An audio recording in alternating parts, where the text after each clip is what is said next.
ಮೊಸರು ಬಜ್ಜಿ ಮಾಡೋಕ್ಕೆ ಚಿಕ್ಕ ಪ್ಯಾಕೆಟ್ ಮೊಸರು ತಗೊಂಡಿದ್ದೀನಿ ಸ್ನೇಹಿತರೆ. ಚೆನ್ನಾಗಿ ಕಲಿಸ್ಕೋಬೇಕು. ತುಂಬ ಈಸಿಯಾಗಿ ಮಾಡ್ಬೋದು ಸ್ನೇಹಿತರೆ. ಕೇವಲ 2 ನಿಮಿಷದಲ್ಲಿ ಮಾಡ್ಬೋದು. ಕಲಿಸ್ಕೊಂಡಿರೋದಾಗಿದೆ ಸ್ನೇಹಿತರೆ. ಉದ್ದವಾಗಿ ಕಟ್ ಮಾಡಿರುವ 1 ಈರುಳ್ಳಿ, 2 ಹಸಿಮೆಣಸಿನ್ಕಾಯಿ ಕಟ್ ಮಾಡ್ಕೋಬೇಕು ಸ್ನೇಹಿತರೆ ಸಣ್ಣದಾಗಿ. ರುಚಿಗೆ ತಕ್ಕ ಉಪ್ಪು, ಸ್ವಲ್ಪ ಕೊತ್ತಂಬರಿ ಸೊಪ್ಪು ಅವೆಲ್ಲವನ್ನು ಮೊಸರಿಗೆ ಸೇರಿಸ್ಕೊಂಡು ಚೆನ್ನಾಗಿ ಮಿಕ್ಸ್ ಮಾಡ್ಕೋಬೇಕು ಸ್ನೇಹಿತರೆ. ಈ ವಿಡಿಯೋ ಇಷ್ಟ ಆದಲ್ಲಿ ಒಂದು ಲೈಕ್ ಕೊಡಿ ಸ್ನೇಹಿತರೆ. ಹಾಗೆ ಹೊಸದಾಗಿ ನೋಡೋರು ಸಬ್ಸ್ಕ್ರೈಬ್ ಮಾಡಿಕೊಂಡು ಪಕ್ಕದಲ್ಲಿರುವ ಬೆಲ್ ಐಕನನ್ನು ಒತ್ತಿ ಸ್ನೇಹಿತರೆ. ನಾವು ಮಾಡುವಂಥ ಪ್ರತಿಯೊಂದು ವೀಡಿಯೋಸ್ ನಿಮಗೆ ನೋಟಿಫಿಕೇಷನ್ ರೂಪದಲ್ಲಿ ಬರುತ್ತೆ. ಮೊಸರನ್ನು ಕಲಿಸ್ಕೊಂಡಿರೋದು ಆಗಿದೆ ಸ್ನೇಹಿತರೆ. ಇವಾಗ ಒಗ್ಗರಣೆ ಹಾಕ್ಕೋಬೇಕು.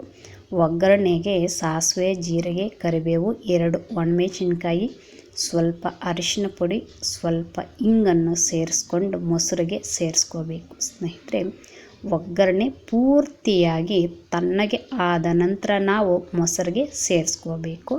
ಯಾವುದೇ ಕಾರಣಕ್ಕೂ ಬಿಸಿ ಬಿಸಿ ಒಗ್ಗರಣೆ ಮೊಸರಿಗೆ ಸೇರಿಸಬಾರ್ದು ಸ್ನೇಹಿತರೆ. ಚೆನ್ನಾಗಿ ಮಿಕ್ಸ್ ಮಾಡ್ಕೋಬೇಕು. ಈಗ ಅಲಂಕಾರಕ್ಕೆ ಸಣ್ಣದಾಗಿ ಕಟ್ ಮಾಡಿರುವ ಸ್ವಲ್ಪ ಟೊಮೊಟೊ, ಕೊತ್ತಂಬರಿ ಸೊಪ್ಪು, ಕರಿಬೇವನ್ನು ಸೇರಿಸ್ಕೊಂಡು ಒಂದು ಸಲ ಕಲಿಸ್ಕೊಂಡ್ರೆ ನಾವು ಮಾಡಿದಂತಹ ಮೊಸರು ಬಜ್ಜಿ ರೆಡಿ ಆಯಿತು ಸ್ನೇಹಿತರೆ. ಈ ಮೊಸರು ಬಜ್ಜಿ ಟೊಮೊಟೊ ಬಾತ್, ವಾಂಗಿಬಾತ್, ಚಿತ್ರಾನ್ನ, ಪುಳಿಯೋಗರೆ, ವೈಟ್ ರೈಸ್ ಜೊತೆ ತಿನ್ನೋಕ್ಕೆ ತುಂಬ ಅಂದರೆ ತುಂಬ ರುಚಿಯಾಗಿರುತ್ತೆ. ಒಂದು ಸಲ ಮಾಡೋಕ್ಕೆ ಪ್ರಯತ್ನ ಮಾಡಿ ಸ್ನೇಹಿತರೆ. ಕೇವಲ 2 ನಿಮಿಷದಲ್ಲಿ ರುಚಿಕರವಾದ ಮೊಸರು ಬಜ್ಜಿ ರೆಡಿ ಆಯಿತು ಸ್ನೇಹಿತರೆ. ಇದು ಸ್ನೇಹಿತರೆ ಇವತ್ತಿನ ವಿಡಿಯೋ. ನಾನು ಟೊಮೊಟೊ ಬಾತನ್ನು ತಟ್ಟೆಗೆ ಇಟ್ಕೊತಾ ಇದ್ದೀನಿ ಸ್ನೇಹಿತರೆ. ಅದರ ಜೊತೆಗೆ ಮೊಸರು ಬಜ್ಜಿ ಹಾಕ್ಕೊಂಡು ತಿಂದರೆ ತುಂಬ ರುಚಿಯಾಗಿರುತ್ತೆ ಸ್ನೇಹಿತರೆ. ಇದು ಸ್ನೇಹಿತರೆ ಇವತ್ತಿನ ವಿಡಿಯೋ. ಈ ವಿಡಿಯೋವನ್ನು ಕೊನೆಯ ತನಕ ನೋಡಿದ್ದಕ್ಕಾಗಿ ಎಲ್ಲರಿಗೂ ಧನ್ಯವಾದಗಳು ಸ್ನೇಹಿತರೆ.